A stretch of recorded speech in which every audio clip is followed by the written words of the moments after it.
রান্নার পদ্ধতি সঠিক হলে সব রান্নাই ভালো লাগে। Hello everyone, welcome to our new mini blog. চলেন আজকে আপনাদের তেলাপিয়া মাছের একটি রেসিপি দেখাই।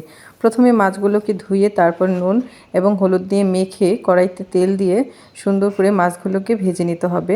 যেহেতু আমি আলু দিব, আলুটাও সাথে ভেজে নিলাম। এরপর ওই একই তেলের ভিতরে আমি পেঁয়াজ সুন্দর করে বাদামি রঙের করে ভেজে নিলাম। পেঁয়াজ মরিচগুলো ভাজা হয়ে গেলে এখন আমি দিয়ে দিব আদা বাটা দিয়ে পানি দিয়ে দিলাম মশলাটা কষানোর জন্য। দিয়ে দিলাম পরিমাণ মতো লবণ এবং হলুদের গুঁড়ো, মরিচের গুঁড়ো দিয়ে সুন্দর করে নাড়াচাড়া করে মশলাটা কষানো হয়ে গেলে এরপরে দিয়ে দিব আমি ভেজে রাখা মাছ এবং আলুগুলো। সুন্দর করে মাছ ও আলুগুলো দিয়ে কিছুক্ষণ আমি কষিয়ে নেব। ঢাকনাটা ঢেকে দিব এই পর্যায়ে। এতে পেঁয়াজটাও গলে আসবে এবং মাছটাও ভেতর থেকে কুক হয়ে আসবে। এরপর এই দেখেন আমার মশলাটা প্রায় কষানো শেষ। এরপর আমি ঝোলের জন্য পানি দিয়ে দিচ্ছি। এই দেখেন আমি পরিমাণ মতো পানি দিয়ে আমি আবারও ঢাকনাটা ঢেকে দিলাম। মাশাআল্লাহ, এখন আমার রান্না প্রায় কমপ্লিট। এই তো আমি বেড়ে নিয়েছি।